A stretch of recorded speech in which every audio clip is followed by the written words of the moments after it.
තෙරුවන් සරණයි ඔගොල්ලෝ සියලු දෙනාටම. සම්පූර්ණ පුද්ගලයා සෝතාපන්න වෙන්න අවශ්‍ය කරුණු කාරණා ගැන කතා කරන ගිහි ආර්ය ශ්‍රාවකෙක් හැටියට තථාගතයන් වහන්සේගෙන් එදා ධර්ම ශ්‍රවණය කරලා සෝතාපන්න වෙලා මේ ජීවිතයේදී ජාත සෝතාපන්න පුද්ගලෙක් හැටියට ඉපදිච්ච මම ඕගොල්ලන්ටත් සෝතාපන්න වෙන ක්‍රමය ගැන කියලා දෙන වීඩියෝ ටිකක් කර හිටියේ. ගිය අවුරුද්දේ කරා මේ අවුරුද්දේ වෙසකකින් පස්සේ වීඩියෝ කීප හතක් විතර කරලා තියෙනවා. ඉතින් කොහොම හරි විශේෂිත සුන්දර අත්දැකීමක් ගැන ඔයගොල්ලොත් එක්ක ඒ සුන්දර මේක බෙදා ගන්න ඕනකම හින්දායි මම මේක කරන්න ගත්තේ. නැත්නම් මේක අද කරන්න නෙමෙයි හිටියේ. අර ඇඳුම් වගේක් මහන්න ගෙනලා තියෙනවා. ඒක මහල ඉවරලා කරනවා කියලා හිතාගෙන හිටියේ. නමුත් මේක අදම කරන්න ඕනයි කියලා මට හිතෙච්ච ඉඳ තමයි මම මේක කරන්න ගත්තේ. මොකද පොඩි අත්දැකීමක්. ඒක ඕගොල්ලන්ටත් අනිවාර්යයෙන්ම හොඳයි වටිනවා කියලා හිතිච්ච හින්දායි මම මේක අදම කරන්න ගත්තේ. මරණාසන්න මොහොතක් අත්දැකීමක් හැටියට මම කියන්නේ එහෙම හાર્ට් එක නතර වෙලා උස්ම ගන්න බැරි වෙලා එහෙම තත්ත්වයකටපත් උනේ නෑ. හાર્ට් ඇටැක් එකක් හැදුනත් මොලේ නාරපි පිල්ලර් මොනාරි එහෙම දෙයක් වුණත් වෙන්නේ මේ ටිකනේ. ඉතින් ඒකයි මම ඔයාලට කිව්වේ මේක හරි සුන්දර අත්දැකීමක්. දැන් ඒක එහෙම වුණා නම් මීටත් වඩා සුන්දරයි අත්දැකීම. ඒ කියන්නේ එහෙම වෙලා මගේ මෙතන ජීවිතේ මෙතනින් ඉවර වුණා නම් මේ කයක් දරන අමාරුකම නෑ නේද? ඒ මොහොතේ ඉඳලා. මොකද එහෙම ඒක මහ පීඩාවක් කෙනෙකුට ඒ ගැන කල්පනා කරනකොට. මේ ආසාර දුක්ක්ම ලැබිලා දුකක්ම ගෙවගෙවා ඉන්නවා කියන එක තේරෙනකොට මේක මහා පීඩාවක්. සැපත් ලැබිලා මේ සැප මේ තව සැපවත් කරන්න දුක් විඳිනවා කියන මානසිකත්වයනේ අපි හැමෝගෙම තියෙන්නේ. පු탁ජන කෙනාගේ තියෙන්නේ මේක. නමුත් ආරයක් වෙනකොට තේරෙන මේ දුකක් ලැබිලා තියෙන මේ දුක පවත්වන්න මැරෙනකම්ම පවත්වන්න විඳින දුකක් මහත් කියලා තේරෙනවා. ඉතින් ඒ හින්දා මම කියන්නේ මේක ලොකු මේ මාව මරණකින් බේරුණා වගේ එහෙම එකක් අර නෙමෙයි කියන්නේ. නමුත් මම කියන්නේ කවදා වෙලාවක මේ කර්මක්ෂය වෙලා හරි ආයුක්ෂය වෙලා හරි මැරෙන මොහොත චුත වෙන මොහොත එන්නෙත් මේ අවස්ථාවකනේ. දැන් මේ අවස්ථාවේදී ඉඳගෙන ඉන්නකොට වැටිච්ච ඉඳ හොඳට ගියා. හිටගෙන ඉන්නකොට වැටුණා නම් මේ පාර ඊට වඩා ලොකු පාරක් වෙනවා. සමහරට ඊට වඩා වෙන තැනක වදින්න පුළුවන් යකඩ බාර් කැලි තියෙනවා. ඒ වගේ තැනක වැදුනොත් ඇත්තටම ඊට පස්සේ සුළු දෙයකින් සමහරට සිහි නැති වෙන්නේ නැති. නමුත් අර වෙලාවේදී මැරෙන්න පුළුවන්. ඉතින් අන්න ඒ වගේ එහෙම වෙන්න පුළුවන්. කර්මක්ෂය මේ වෙලා මේ වෙන්නේ toy විදිහටම තමයි කියන එකයි මට ආපු අදහස. ඉතින් මේ මම ඒක ඕගොල්ලොත් ඒක බෙදාගත්තේ මේක ඕගොල්ලන්ගෙත් අත්දැකීමක් කරගන්න. දැන් මේ අත්දැකීම නැතිව කොච්චර මිනිස්සු මහා සුන්දරයි කියලා හිතාගෙන මේ ජීවිතේ ගෙවනවද? මේක විහිං දුක් කරගන්න ඕනේ නෑ. මගේ අඩුපාඩුවක් මම දැක්කා. මොකද තථාගතයන් වහන්සේ දේශනා කරනවානේ මරණ සතිය වඩන්න ස්වභාවය. ඒකට දැන් මම ටිකක් එකට ප්‍රමාදයි කියලා තමයි මටත් හිතුනේ. ඒකත් මම පොඩ්ඩක් හරි ගස්ස ගත්තා. ඉතින් මම ඒකයි ඔයගලන්ට කියන්නේ ඕගොල්ලොත් මේ ගැන කල්පනාවෙන් ඉන්න. ලොකු දෙයක් නොවෙන්න පුළුවන්. නමුත් මේ පුංචි දේ තුලින් මහා විශාලම දේ වෙන්නත් පුළුවන්කමක් තියෙනවා. ඒක ඉතින් මොකද්ද කියලා හිතා ගන්න බෑ. මේක පෙර పూర్ව දැනුම් දීමක් වෙන්න පුළුවන්. පෙර పూర్ව දැනුම් දීමක් නම් බොහොම හොඳයි. හරි ඉදිරියේදී වෙන දෙයට මම දැන් මුහුණ දෙන්න ලෑස්ති මිසක්ක මේකට තව සල්ලි වියදම් කර ණය වෙලා හරි වියදම් කර මේක තව කාලයක් පවත්වන්න ඕනේ කියන හැඟීම අන්තු මාත්‍රයක්වත් නැහැ. ඉතින් ඒකයි මම ඔයගලන්ටත් මේක බෙදාගත්තේ. ඉතින් සමහර වෙලාවට ඒ වැටිල්ල වෙන තැනක වැටුණා නම් මේ පැල්මටයි මේකටයි වඩා ඇහැ එළියට එන්න පුළුවන්. ඔළුව දැලෙන්න පුළුවන්, හිල් වෙන්න පුළුවන්, මොලේ ඒ වගේ තත්ත්වෙට එන්න පුළුවන්. ඉතින් ඒක ඕගොල්ලන්ටත් නිතරම හැම කෙනාටම මේ අවස්ථාව ආවොත් ගැලවීමක් නැහැ කියන හැඟීම ඕගොල්ලන්ට ඇති කරලා ඊට ඉස්සෙල්ලා සෝතාපන්න වෙන්න කියන සෝතාපන්න වෙන්න උත්සාහයක් දරන්න කියන එක ගැන මතක් කරන්නයි මේ වීඩියෝ කරේ. මොකද හේතුව ගස්ගල් වගේ ඉන්න මිනිස්සු කඩාගෙන වැටෙනවා. ඒ හින්දා තමයි මම මේක විශේෂයෙන්ම කියන්නේ. ඒ සමාජයට අපි අර තරුණ මදයෙන්, නිරෝගී මදයෙන්, ජවයෙන් එහෙම අපි මාන්නෙන් ඉදිමිලා ඉන්න පුළුවන්. නමුත් කල්පනා කරලා බලන්න කොයි වෙලේද මේ ශරීරයේ පොඩ්ඩ එහාම එහා බැරි වෙනකොට කඩාගෙන වැටෙන්න තරම් තියෙන ඊටමත් නිකන් පතෝල කරලක් වගේ කිසිම මේකක් නැති ශක්තියක් නැති එකක් නේද කියලා ඉවර පොඩ්ඩක් මෙනෙහි කරගන්න පුළුවන් වුණොත් මේකත් ඔයාට ප්‍රයෝගී වෙයි පොඩි පිම්මක් පනින්න සෝතාපන්න වෙන්න වෙන ඒ අදහස ගන්න. ඉතින් එක පොඩි සිදුවීමක්. ඉතින් ඒක ඔයගොල්ලොත් එක්ක කතා කරන්න ගොඩාක් වටිනවා කියලා හිතෙනවා. මොකද දැන් මේ වෙන වෙලාවේදී ඔයා රජ කෙනෙක් වෙන්න පුළුවන්, මහා ව්‍යාපාරිකයෙක් වෙන්න පුළුවන්, ධන ස්ක්වේරයෙක් වෙන්න පුළුවන්. එහෙමත් නැත්නම් සාමාන්‍ය මධ්‍යම පන්ති කෙනෙක්, එහෙමත් නැත්නම් අන්ත දුගී කෙනෙක් වෙන්න පුළුවන්. හැබැයි මොනවා හරි කොහොම හරි මනුස්ස ජීවිතයකට ආපු පුජ්‍යලෙක් නම් මේක අහන්නේ ලොකු වටිනාකමක් තියෙනවා කියලා මට හිතිච්ච හින්දා තමයි මම මේ වීඩියෝ කරන්න ගත්තේ. මොකද දන්නවද මේක ඕගොල්ලන්ගේ ඊළඟ අත්දැකීම. දැන් මගේ අත්දැකීමක් වුණා. මම ඒක ඕගොල්ලොත් එක්ක බෙදා ගන්න යන්නේ ඒකයි. ඉතින් අද උදේ මම නැගිටලා ඉවර වෙලා টয়ලට් එකට ගියා. টয়ලට් එකට ගිහිල්ලා සාමාන්‍යයෙන් මගේ වැඩ තියෙන টয়ලට් එකේ මම ටික වැඩි වෙලාවක් ඉන්නවා. කියන්නේ ගියන් පස්සේ මම ගොඩක් දුරට টয়ලට් එකේ හොඳ නිදහස් තැනක් මේ විදර්ශනාවට. ඉතින් සමහර අය කියන පිරිසිදු තැනක් වෙනනේ. එහෙම නෑ. ආර්යෙකුට එහෙම නෑ. ආර්යෙකුට හැම තැනම මුළු පැය 24ම මේ සිහියෙන් ඉන්න හැම වෙලාවම විදර්ශනාවට අරමුණු තියෙනවා. කමටහන් හැම තිස්සෙම තියෙනවා. මේව තැනක් කියලා අරම තැනක් කියලා එහෙම ඕනේ නෑ. මේ විදිහට සැකසෙන්න ඕන මේ විදිහට පරිසරය හදාගන්න ඕනේ එහෙම කියලා ඒවා නෑ. ඒවා අර බමුණන්ගේ ඒවා. කොහොම හරි අද මට අමුත්තක් දැනුණා. වේදනාවක් වගේ ආවා. චුට්ටක් ඊට උඩට වගේ ටිකක් වේදනාවක් ආවා. දරන්න බැරි තරමට. ඊට පස්සේ මට හරියට තැන කොහෙද කියලා හිතා ගන්න මේ පපුව වම් පැත්ත දකුණු පැත්ත එහෙම කියලා තේරුණෙත් නෑ. ලික ලොකුව ඒක දරන්න බෑ. හරියට මේ වෙලාව මම මෙහෙම අත තද කරගෙන ඉවරලා මම මෙහෙම පහත් වුණා. තද කරලා පහත් වෙලා අර වේදනාවක් වගේ එන හින්දේ පාත්තල තද කරගත්ත. තද කරගන්නකොට මතක තියෙන එච්චරයි. පස්සේ බලනකොට මම වැටිලා කොමඩ් එකෙන් එළියට වැටිලා මාව ගිහිල්ලා සිංක් එකේ පොඩි කණුවක වගේ එකකනේ. ඔය කණුවේ ඔළුව වැදිලා මාව කෙලින්ම බිමටම වැටිලා. මේ තියෙන්නේ වැදිච්ච පාරවල් තමයි. වැදිලා මෙතන වදින්නේ නැත්තේ කෙලින්ම ගිහිල්ලා ඊට පස්සේ මෙතන බිම වදින්නේ නැති සමහර වෙලාවට.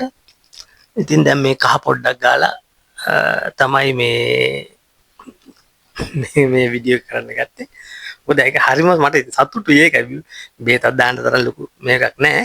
පොඩි කහ පොඩ්ඩක් ගාපුවම මගේ දේවල් ගොඩක් දුරට සුව වෙනවා. ඉතින් දැන් මම අර කියන්න ගත්තේ වෙන මොකක්වත් නෙමෙයි.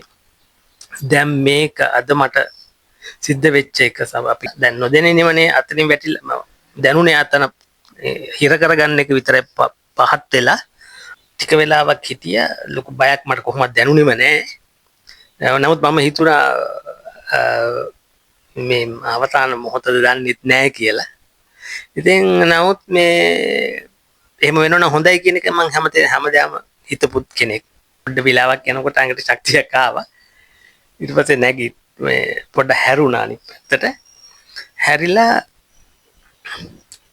නැගිටින්න ටිකක් කමාරු පොඩ්ඩක් කියලා ඉන්නකොට නැගිටිනකොට ඉතින් ඇඟෙත් මල පහ වෙලා. එළියෙත් මල පහ වෙච්ච පස්සේ මම මේ එහෙම නැගිට ගත්තා. මම නැගිට ගන්න පුළුවන් වුණා. නැගිටගෙන ඉවරලා මම නාගත්තා. ඉතින් මම මේක කියන්න ගත්තේ වෙන මොකක්වත් හින්දා නෙමෙයි. මේක මට ලොකු පාඩමක් සිද්ධ වුණා. මොකද මගෙත් ලොකු ඕනකමක් තිබුණා මේ තැනක් අරගෙන මිනිස්සු ගොඩාක් සෝතාපන්න කරන්න කියලා. මට අද ඒකත් දැන් ඇති කියලා හිතුණා. වැඩක් නැහැ කියලා හිතුණා. ඒ කියන්නේ ෂුවර් කරන්න බෑනේ. දැන් බලන්නකෝ මම නිතරම එක්සර්සයිස් කරන පුද්ගලෙක්. ව්‍යායාම කරනවා. දැන් අවුරුදු 59 58කට පැන්න වුණාට මට පුළුවන් වෙලා හැමතිස්සෙම මම ව්‍යායාම කරනවා. කෑම බීමත් පරිස්සමෙන් කන්නේ. අනවශ්‍ය දේවල් කන්නේ බොන්නෙත් නැහැ. මොකද එහෙම කරන්නේ මම තව ටික කාලයක් ජීවත් වෙන්න ඕන. ජීවත් වෙලා තව කාට හරි මේ ධර්ම මාර්ගය ගැන කියලා දීලා ඒගොල්ලන් හරක් වෙන ඌරු කුකුල්ලෝ වෙන තිරිසන් වෙන ප්‍රේත වෙන අයව මේ පැත්තට ගන්න ඕන මගේ ශක්තිය තියාගන්න ඕනේ කියන හැඟීම තමයි මට තිබුණේ. නමුත් ඉතින් මට ඒකත් ලොකුවට මං හිතේ තියෙන තිබිච්ච එක අයින් වුණා. හේතුව මොකද ඒක එහෙම කරන්න බෑයි කියලාත් මට පස්සේ හිතුණා. මොකද ඒකට හැමෝම මේ සූදානම් නැහැ කියන එක. ඉතින් ඒ වගේම තමයි මමත් කල්පනා කරේ. ඉතින් ඇයි දැන් මම තවත් මෙතන මේ මෙච්චර කාල් ගාණක්ම මනුස්ස ජීවිතේම ආවේ ඔය අදහස තියෙන හින්දානේ. තව කෙනෙක්ව සෝතාපන්න කරන්න ඕනකම තියෙන හින්දා. ඉතින් දැන් ඇති ඉතින් තථාගතයන් වහන්සේටත් එහෙම හැම පුළුවන් කියලා ඒකට අවශ්‍ය කට්ටිය විතරනේ ඒ தත්තට ආවේ. අනිත් අයට එහෙම එන්න බැරි වුණානේ. ඉතින් එහෙනම් මම වගේ කෙනෙක් මොනවද කරන්න කියලා දැනෙච්ච ලොකුම මේ අදහස. දැන් ඇති මනුස්ස ලෝකෙ ඉක්මවන්න කාලය ඇවිල්ලා කියලා. ඒක හරියටම සාක්ෂාත් කරගත්ත මොහොතක් බවට පත් වුණා. ලෙඩ මොනවාක්වත් නැහැ. දියවැඩියාව, කොලෙස්ටරෝල්, heart attack ඒ මොනවාක්වත් එහෙම තියෙන කෙනෙක් නෙමෙයි. නමුත් මරණය කියන එක අපිට කොයි වෙලෙයිද දන්නේ නැහැ. මම හිතන්නේ මගේ heart එකේ පොඩි එකක් වුණාද එහෙම නැත්නම් වෙන මොකක් හරි දෙයක් වුණාද හැබැයි මේ ජීවිතේට මගේ වෙලා නැහැ. හැමෝම මට කියන්නේ දැන් ඉතින් අපි ගිහලා ටෙස්ට් කරමු. මේ ස්පිතාලට යමු. ගිහලා ස්පිතාලට ගියත් ඉතින් ඇති වැඩක් නැහැනේ. ස්පිතාලෙකට ගියත් මොකද්ද වෙන්නේ? අර්ක කරන්න මේක කරන්න කියලා දහස් ගණන් වල පිට ටෙස්ට් ටිකක් දෙයි. ඉතින් ඕක කරන්නත් මගේ සල්ලිත් නැහැ. අන්තිම තිබ්බත් වැඩකුත් නැහැ කියලා කියන්නේ ඉතින් මේක ගොඩ දාන්න පුළුවන් කයක් නෙමෙයි කියන එක මම හිතා මම මොනවට තව මේ සල්ලි දීදී මේක පවත්තන්න උත්සාහ ගන්න. ඉතින් මම දැන් මගේ ඇඟීමෙන්ම මම කියන මේක අනිත්‍ය දුක්ඛ අනාත්ම හරි අනිත්‍ය දුක්ඛ අනාත්මයි හරි මොකක් හරි එකක් අනත්තයි හරි මොකක් හරි එහෙම වචනෙනුත් කියා මම මොකටද දැන් මේක මේ නිත්‍ය දෙයක් කරගන්න මගේ පැවත් මට ඕන විදිහට පවත් ගන්න උත්සාහ ගන්න එකක් බවට පත් කරගන්න එහෙම එකක් බැරි එකක් නේ කරන්න හදන්නේ කියලා කිව්වම ඉතින් ගෙදරටත් ප්‍රශ්නයි තියෙන්නේ. නමුත් මම කියන්නේ එහෙම අවුලක් කරගන්න එපා. මේක තමයි ඇත්ත తත්ත්වේ. ඕගොල්ලොත් මේක මේ විදිහට හිතන්න කියන එක. ඉතින් ඒ ගෙදරටත් ඒ කියන ගමන් දැන් ඕගොල්ලන්ට උනත් මම මේක කියන්න අදහස් කරේ ඒ හින්දාමයි. මේ ලෙඩකට බෙහෙත් ගන්න එපා කියන කතාව නෙමෙයි මම කියන්නේ. මම වගේ මොඩෙක් වෙන්න එපා. ලෙඩක් තිබුණොත් බෙහෙතක් ගන්න තව දවසක් හරි හිටියොත් හැබැයි ඒ දවස ඕගොල්ලෝ සල්ලි ටිකක් ගොඩ ගහ ගන්න. තව ඉඩමක් අල්ලා ගන්න. තව මොනවා හරි තානාන්තරයක් කරගන්න යන්න එකකට යොදවන්න එපා. ඊළඟ මොහොතේ ඔයාට මේක වෙන්න පුළුවන්. ඒක ටික මට අර මොකක් හරි පෙර පිනකට එහෙම වුණා ඇරෙන්න ඕක ওই වෙලාවේ මොකක් හරි ලොකු දෙයක් ඇහැ ළඟ තිබිලා යකඩ කැලක් වුණා හරි තිබ්බනම් ඇහත් පියවරයි. අර වදින පාර ලොකු පාරක් වැදිලා සිංකේ වරක මේක බේස්ම කඩාගෙන වැටුණා නම් ඒකත් ලොකු බරක් තියෙන එක. ඒකත් ලොකු ප්‍රශ්නයක් වෙනවා. ඉතින් ඒ වගේ එහෙම උනේ නැහැ. මොකද මේ පණිවිඩය ඔයගලන්ට කියන්න පුළුවන් තත්ත්වෙට මාවට ආයමත් නැගිට ගන්න පුළුවන් වුණා. ඒ කියන්නේ මේකම තමයි heart attack එකක් හරි මොලේ නහරයක් පුපුරලා හරි මොකද අපි දන්නේ ඇතුලේ තියෙන වැඩ කරන මේ මැෂින් එක ඇතුලේ තියෙන ලෙඩ රෝග අපි දන්නේ නැහැ. මොකද තථාගතයන් වහන්සේ කිව්වනේ මේක මේ කය ලෙඩට කූඩුවක් කියලා කිව්වේ. ඕන ලෙඩක් එන්න පුළුවන් කුරුල්ලෙක් ඕන වෙලාවක එන්න පුළුවන් වගේ මේකට ඕන ලෙඩක් එන්න පුළුවන්. පෙර ජාතිවල කරපු අසාධාරණකම් කරපු ඒ කුසල් කර්මවල විපාක අපේ මනෝද්වාරයේ තියෙනවා. ඒ කර්ම දන් වලේ තියෙන ඔය එකක් ගැලවිලා ආවන් පස්සේ අපිට නැති දෙයක් තමයි පෙන්눔 කරන්නේ. නිරෝගී හිටපු කෙනාට මෙන්න රෝගියෙක් වෙලා බවට පත් වෙනවා. ඉතින් ඒක ඕගොල්ලෝ පොඩ්ඩක් තේරුම් ගන්න. තේරුම් අරගෙන අද කෝටිපතියෙක් වුණා. අද වට මිලියන බිලියන ගාණක් තිබුණා වුණත් වෙලාව ආවොත් ඒව ඔක්කොම පැත්තක මම කියන්නේ මේ මොහොත අපි මරණසන්න කියලා ගන්න ඕනේ නෑ. ඒක එහෙම එකක් නෙමෙයි කියලා මේක අහන කෙනෙක් පිළිබඳ දන්න කෙනෙක් හිටියොත් එයා කියයි ඕක මරණසන්න මොහොත නෙමෙයි කියලා. නිකන් 100ක් නැතිව 100 නැතිවීම ඒව දේවල් වෙන්න පුළුවන් කියලා. දැනගන්න ලෙඩක් නෑ කියලා. ප්‍රෙෂර් නෑ, heart attack එන්න දේවල් නෑ. high pressure low pressure එහෙම නෙකුත් නෑ. ඒකට සීනිත් නෑ. ඔය වගේ අර නිදන්ගත හරි මේ එහෙම රෝග මොනක්වත් නැති සාමාන්‍ය නිරෝගී පුද්ගලයෙක්. ඉතින් එතකොට ඒකත් පෙර පින ආර්ථික දේවල් වලින් ටිකක් දුකී වුණාට ඒ පැත්තෙන් බොහොම පොහොසත් කියලා හිතා ගන්න පුළුවන්. හැබැයි ඒ පොහොසත්කමෙන් ඇති වැඩක් නැහැ. දැන් දැක් ඇත්ත ඔය ඇත්තම දේ heart attack එකක් වුණා නම් එහෙම මම මැරිලා නේ මෙලාකට. මොලේ නහරය පිපුරන නම් මෙලාකට මැරිලා නේ. ඉතින් මම ඒකයි ඕගොල්ලන්ට මේ අත්දැකීමත් එක මේක පිටින්ම මම ඕගොල්ලන්ට කියන්න මේ ලෑස්ති උනේ. ඕගොල්ලොත් අනේ මගේ මගේ මම කිය මේ ශරීරය ඕනට වඩා Tamanට ඕන විදිහට පවත්ව ගන්න උත්සාහ ගන්න එපා. මගේ කියලා ලෝකේ තියෙන දේවල් Tamanගේ පැත්තට ගොඩ ගහ ගන්න හදන්න එපා. ඒ ඔක්කොම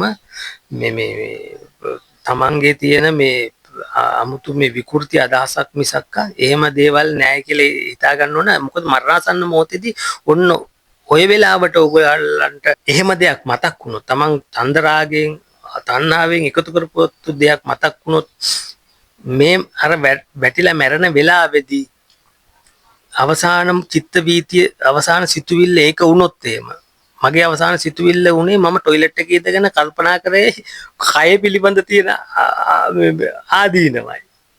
ඉතින් මම ඒක කල්පනා කරා අනේ දැන් මාව මැරුණා නම් කොච්චර මම දැන් ඇහැරිලා අනේ මම මැරුණා නම් මම කොච්චර සුන්දරද කියන එක. මොකද මොනවත් දෙයක් අල්ලගෙන තිබුණේ නැහැ. මම ඕන තරම් ප්‍රශ්න ගොඩාක් තියෙනවනේ වටේ. නමුත් ඒකක්වත් නෙමෙයි මගේ මොහොතේදී තිබුණේ. ඔයගලන්ට උනත් මම ඒකයි කියන්නේ. එහෙම දේවල් පිනට හම්බ වෙන දේවල් ප්‍රයෝජනෙට ගන්න. මේව කරගන්න. පුළුවන් තරම් මේ ජීවිතේදී සෝතාපන්න වෙන්න උත්සාහයක් ගන්න. මේ ජීවිතේදී ඊළඟ ජීවිතයකට දාන්න එපා. මෛත්‍රී බුද්ධ ශාසනයට දාන්න එපා. මේක මේ ගෞතම බුද්ධ ශාසනයේ මෙතනදී සෝතාපන්න වෙන්න මම වැඩි දෙයක් කියන්නේ නැහැ. අකුරුදාගාමි වෙන්න කියන්නෙත් නැහැ. සෝතාපන්න වෙන්නකො. පෘථග්ජන භාවයෙන් මිදෙන්නකො. ඒ වේදනාවක් දැනේ. මට අර දැනෙච්ච වේදනාවත් ලොකෝට ටිකක් දරා ගන්න බැරි හින්දා වෙන්නේ නැති මට කුසිය නැති වෙන්නේ නැති මොකක් හරි එහෙම දෙයක් හරි වෙන්නත් ඇති. ආර්ට් එක නතර වෙන එකක් නෙමෙයි. නමුත් අර ඕකමනේ තව චුට්ටක් මේ වෙලාව ලෙඩක් වෙලා හાર્ට් එක නතර වෙන අපි කර්ම ශක්තිය මමගේ ආවිසෙම ඉවර වුණා කියන්නකො. කර්මයක් ඉවරයි. ආයුෂත් ඉවර වුණා නම් ඔය දේ වුණේ මට. ඔහොම දැනීමක්වත් නැතුවනේ මාව ඇදගෙන වැටෙන්නේ. මේ කයෙන් අයින් වෙලා චුත වෙන මොහොත නම් ඕක. ඒ වගේම දැනීමක් තමයි මට ඔය මොහොතේ දැනුනේ. මේ කියන්නේ දැන් කල්පනා කරනකොට ඒ වෙලෙ මට එහෙම මොනවද දැනුන්නේ නැහැ. කියන්නේ කර්මයක් ඡය වෙලා කර්මයක් ඉවර වෙලා ආයුෂත් ඉවර වෙලා හරි එහෙම නැත්නම් ඔය දෙකෙන් මොකක් හරි එකක් ඉවර වෙලා නම් මම টয়ලට් එකේ ඉඳලා මල පහ කර හිටියේ ඒ වෙලාවේ ඒ තප්පර දෙක තුන ඇතුළත නම් ඒක උනේ මාව කඩාගෙන වැටෙන්නේ කෙලිම මැරිච්චම මලකන්දනේ කඩාගෙන නම් මලකන්ද නෙමෙයි කඩාගෙන වැටෙන්නේ 100 මේ සජීවී කය මොකක් හරි අවුලක් තිබිලා වැටෙන්නේ. ඉතින් ඒක මට ලොකු අත්දැකීමක් ආවා. අයමත් මගේ හිතේ තිබුණානේ කොහොම හරි මේ ලොකු දෙයක් කරන්න ඕන කියලා ලොකු තැනක් අරගෙන මිනිස්සු ගෙන්නගෙන පුතග්ජන අයව සෝතාපන්න කරන්න. ඒකට ලොකුලන්ට අවශ්‍ය පහසුකම් දෙන්න දවස් දෙක තුනක් හරි ඉඳගෙන ඉල්ල කන්න බොන්න ටික දීගෙන ඒ ටික කරගන්න කියලා මගේ ලොකු අදහසක් තිබුණා. මගේ ඒ අදහසත් කඩාගෙන වැටුණා. ඉතින් වැඩක් නැහැ කියලා ඉතින් කියන්නේ පුළුවන් වුණොත් කරනවා ඇරෙන්න නැගතර ලොකු ඒක අර පසුපස හඹා ගියේ ගතියක් තිබුණා. දැන් මම ලොකුට කියන්නෙත් නෑ කවුරු හරි කරනවාද කියලා කරන්න පුළුවන් වෙච්ච වුණොත් කරනවා. මොකද ඒක මොන දේ වුණත් පසුබබා හරි ඒක කරොත් 100 දෙනෙක් සෝතාපන්න කරගත්තොත් දැන් මීට ඉස්සෙල්ලා වීඩියෝ වල මගේ පරණ වීඩියෝ වල තියෙනවා හාමුදුරු ස්වාමීන් වහන්සේලා මෙරින්නාන්සේලා වයසක අය තරුණ අය මේ සෝතාපන්න ආචාර්යවරු කතිකාචාර්යවරු වගේ අයවත් ඒ සෝතාපන්න ඵලයට පත්වෙච්ච අවස්ථා තියෙනවා වීඩියෝ පරණ වීඩියෝ වල තියෙනවා. ඉතින් එතකොට ඒ පරණ අලුත් එක්කෙනෙක් නෑ ඒක දන්නේ නැද්ද? පරණ අය නම් ඒක දන්නවා. පරණ වීඩියෝ බලපුවා එනවා. ඉතින් ඒ හින්දා ඉතින් ඒක හින්දා මම දැන් අර මගේ තිබිච්ච අදහස පුළුවන් වුණොත් මෙතනදි මට කරන්න බැරි හේතුව මගේ අම්මා ඉන්නවා මෙතන දැන්. අම්මා ඉඳද්දි ඒක කරන්න බෑ. අම්මා දැඩි මිත්‍යා දෘෂ්ටික සිවුරක් දකින්නවත් කැමති නැති බුදු කියන වචනේවත් අහන්න කැමති නැති මම දැනකට වෙලා කොහේ හරි පොඩ නිකන් ඉන්න වෙලාවට ඉතින් ඔය පොඩ පැත්තකට වෙලා පොඩි භාවනා විරියව නෙමෙයි ඉතින් පොඩ ඉඳගෙනම ඉන්නේ නෑ මම තමයි අම්මා ඒ බලන ඉඳම පුටුවේ ඉඳගෙන ඉන්නේ සමහර ලාවට පුටුවේ ඉඳගෙන ඉතින් ඒ විදිහට කරගෙන ගියත් එයා දන්නවා මේ සාතන්ගේ වැඩක් කරනවා කියලා ඉතින් හිතන්නේ ඒ වගේ ශාප කර කර එහෙම ඉන්න කෙනෙක් හැටියට මට කෙනෙක්ව මෙතනට ගෙන්න ගන්න බෑ. එතකොට එයා තව ගිනි ගන්නවා. එයා ගිනි ගන්න මම මගේ ළඟට ආවේ එයාව ගොඩ යන්න පුළුවන් කියලා හිතාගෙන තමයි මගේ වෙන වැඩකුත් දාලා මම එයාව බාරගත්තේ. නමුත් බලන්න සසරේ තියෙන භයානකකම. ජාත සෝතාපන්න වෙච්ච පුතෙක් හිටියත් මේක අහන්න කැමති නෑ. කියනකොට කන් දෙක වහ ගන්නවා සමහර වෙලාවට. මට බනිනවා. ගොඩ දාන්නම බෑ. පුළුවන් තරම් උත්සාහ ගත්තත් කරගන්න බෑ. ඉතින් ඒ හින්දා ඒකයි මම අර බලන්නේ කොහොම හරි කරලා මොකද මෙයා විතරක් මේ මාරේ මගේ අම්මා වුණාට අනිත් අය ඕන තරම් මගේ සසරේ අම්මලා වෙච්ච අය ඉන්නවනේ තාත්තලා වෙච්ච දරුවෝ වෙච්ච අය. ඉතින් එහෙම හැඟීමකින් තමයි කරන්නේ. ඉතින් මේ සුන්දර අත්දැකීම ගැන ඔයාලට කියන්නත් එක තමයි මම මේ වීඩියෝ එක කරේ. මම ඒකයි කියන්නේ මේකට අතපසු කරන්න එපා. මේ අවස්ථාව මගේ චුතිය වුණා නම් මම යයි යනතන. මේ අවස්ථාව ඕගොල්ලන්ගේ චුතිය වුණා නම් ඕගොල්ලෝ කොහටද යන්නේ? ඕගොල්ලන්ට මරණසන්න මොහොතේ මොන දේවල් මතකයේ තේයිද දාලා යන්න බැරි දේවල් කොච්චර ඇද්ද ඕගොල්ලන්ට? නේද? හිතෙනවා මට නම් ප්‍රශ්නයක් නෑ මම මෙතනට ආපු අය ඒක ඕන තරම් කියාගෙන ඉඳ ගන්නවා. ටික වෙලාවක් ගිහලා මම ප්‍රශ්න කරනකොට දෙයියනේ කොච්චර දේවල් තියෙනවද කියලා ඒ මිනිස්සුවත් හිතා ගන්න බැරි දේවල් ටිකක් මම පෙන්නනකොට ඒකයි කියන්නේ අපිව රවට්ටලා තියෙන්නේ. ඉතින් ඒ හින්දා පොඩ්ඩක් තේරුම් අරගන්න කොහොම හරි කරලා මේ ධර්ම දේශනා ටික අහන්න අහලිවරලා එක්තරා තැනකට මග උපරිමයට හරි එන්න බලන්න. උපරිමයට මගට ආපු කෙනාට දිව්‍ය ලෝකෙක ඉඳලා හරි මේක මෙතනින් ගියත් එහෙම මොකද මෙතන දැන් අහලා ඒක පුරුද්ද කරගන්න තියෙන්නේ. පුරුද්ද කරගත්ත කෙනාට ඊළඟ ජීවිතේදී ඒකට සුදුසු පරිසරයක් හදලා දෙන සුබාදාම. එතකොට දිව්‍ය ලෝකෙක ඉඳලා හරි දිව්‍ය ලෝකයේ සැප සම්පත් වලට එක දෙන්නේ නැතුව මේකටත් එක දීලා එතනදී සෝතාපන්න වෙන්න පුළුවන් පරිසරයක් හදලා දෙන්නත් පුළුවන්. මේ පාර මග හිටපු කෙනාට. ඉතින් ඒ හින්දා මම කියන්නේ ඒකයි අඩුම තරමේ මේ මග යන්න.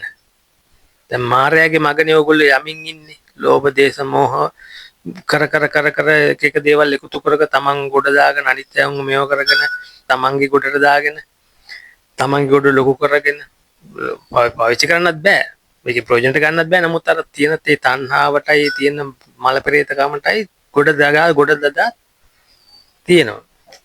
ප්‍රයෝජනක් ගන්න පුළුවන් කෙනෙකුට දෙන්නෙත් නැහැ. ඒ වගේ මහා ධර්ම තැනකට ඉඳලා ඉවරලා ඔයගොල්ලෝ ජීවිතේ පැරදිලා මැරෙන්න එපා. ඒ හින්දා මේක හොඳට මතක තියාගන්න මේ සිදුවීම මේ ගුටි කාලා නෙමෙයි. මේ මොකක් හරි මේ වෙහෙකට ගිහිල්ලා පොළු පාරක් කාලා නෙමෙයි.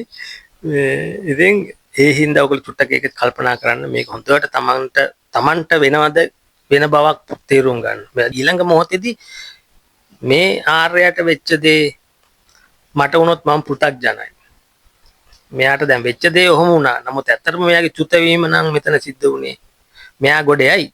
නමුත් මේක මට වුණා නම් මම කොහොමද කියලා ඔයා මේ අහනවා. ඔයා කල්පනා කරන්න.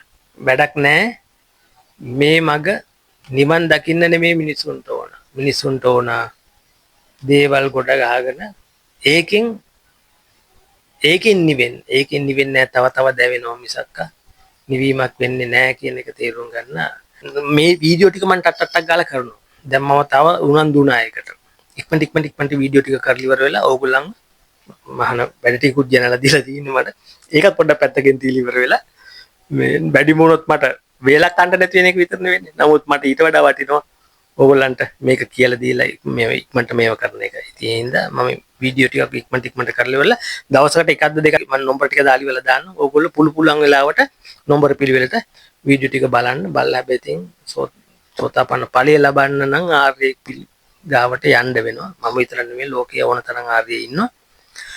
යම් කිසි දෙයක් කියනකොට ලෝභ, ද්වේෂ, මෝහ කෙවෙන්න අඩු වෙන්න යම් කිසි කරුණු කාරණා ටිකක් කියනවා නම් එයා ආර්ය.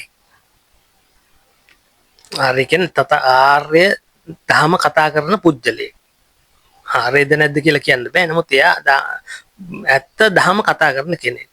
එයා කතා කරන මේ දේශනාවෙන් අපිව නිකන් පිනා යනවනම් ලෝකේ තව තවත් නිකන් ෆන් එකක් එනවා නම් තව තවත් දේවල් මොනවා හරි දෙයක් අල්ලගන්න හිතෙනවා නම් ව්‍යාපාරයක් මොනවා හරි දෙයක් මොකක් හරි ලෝකේ මායාවේ දෙයක් අල්ලන්න අපට අපිව පොළඹ වෙනවා නම් ඒක බුද්ධ දේශනාව නෙමෙයි. අන්න දැන් මේක තේරුම් ගන්නකො ඔයගොල්ලෝ තේරුම් අරගෙන ඉවරලා මේ අනුව බලන්න කවුද එහෙම කතා කරන කෙනා ඉන්න. එයා ගාවට ගිහිල්ලා මේ කන්නේ එයා සෝතාපන්න නම් ඔයගොල්ලෝ සෝතාපන්න කරන්න පුළුවන්. මොනවා හරි දෙයක් අහනකොට ඔයගොල්ලන්ගේ ලෝභ දේශ මොහ ගැලවිලා යනවා පොඩ පතුරු ගැලවිලා පදාස ගැලවෙන්නේ පතුරු ගැලවිලා මතක තියාගන්න. මේක කොච්චර අමාරුද කියලා තේරෙන්නේ ඒක හොඳටම දන්න කෙනාට. අපි හිතන අපේ පලාසක්ම පදාසයක්ම ගියයි කියලා බලනකොට පතුරක්වත් ගිහිල්ලා නැහැ. නිකන් පුංචි සීරීමක් විතරයි වෙලා තියෙන්නේ. ඒ තියෙන සීරීම් ලක්ෂයක් ගියත් පොඩි පතුරක් ගැලවෙනෝනේ. පොඩි පතුරු ලක්ෂයක් ගැලවුණාම පුංචි කෑල්ලක් ගැලවෙනෝනේ. පුංචි කෑලි ලක්ෂයක් ගැලවෙච්චම පදාසයක් ගැලවෙනවා. ඔහොම තමයි මේ සසරේ මේ අපේ කෙලස් ටික යවා ගන්න වෙන්නේ. තේරුණාද? ඒක ඉතින් ඒක ආර්යයෙන් මුල පටන් ගන්න ඕනේ. ඉතින් අපි බලමු ඉස්සරහට මොකද්ද කරන්න ඕනේ කියලා හැම කෙනාටම තෙරුවන් සරණයි. මේ ජීවිතේ නම් සෝතාපන්න වෙන්න නැතුව මැරෙන්න එපල්ලා කියන එක විතරමයි මම කියන්නේ. සෝතාපන්න වෙලා ඕන විදිහකට මැරියල්ලා. එතකොට තමා සතර අපායේ මේ ගිනි වලින් බෙලි කැපීම් අංගපත ලෙඩවීම මහා වේදනා දුක් වේදනාවල් වලින් ඕගොල්ලෝ මිදෙනවා. බුද්ධ හදවත් කම්පා කරන්නේ මොකක් හින්දාද? මේ සසර දැකපු හින්දා සතර අපායේ දැකපු හින්දා. දැක්කන් පස්සේ තේරෙනවා මේ මිනිස්සු මොන තරම් වේදනාවද දුකද විඳින්නේ මේව කරගන්න නැතුව. මේක අවබෝධයට එන්නේ නැතුව මේ මග ගන්නේ නැතුව අර මායාවේ මගේ ගිහිල්ලා මේ වෙන දේවල් උන්වහන්සේට පේනවා. උන්වහන්සේ අර hina පහල කරන්නේ ඒකම තමයි. ඒ වගේම මහා අනුකම්පාවෙන් මහා හද උන්වහන්සේගේ මේ කියන්නේ එහෙම එකක් මේ කෙලෙසයක් නෑ හදවතේ. නමුත් අර අනිත් අය වෙනුවෙන් ඒ දැකෙන අනුකම්පාව ඒක නැගෙන්නේ මේකේ තියෙන හතර පය තියෙන වේදනාව දැකලා. විඳින වේදනාව දැකලා. ඒ හින්දා ඔයගොල්ලෝ චුට්ටක් ඒ ගැන කල්පනා කරලා මෙදෙන්න බලන්න. මම මගේ වීඩියෝ ටික ඉක්මනට දානවා. ඊළඟ මොහොත පැටෙන්නේ චුත වෙන්න බලාගෙන යනවා. ඉතින් ඒ හින්දා දැන් මොනවාක්වත් පරීක්ෂණ ඒවා මොනවත් නැහැ. මේකට මේ කහ ටික දැම්මා ඒක හොඳටම ඇති. පරීක්ෂණ මොනවාක්වත් කරන්නේ නැහැ. පරීක්ෂණ කරලා ජීවත් වෙන්න අවශ්‍යතාවයකුත් නැහැ මට. අනිත් ඒකට ලොකු වියදමක් දරන්නත් වැඩකුත් නැහැ. ඉතින් ඒක අතකට බලනකොට. ඉතින් මේ ඒ වියදමේ මොන හරි පිනක් දහමක් කරගන්න ඕනේ.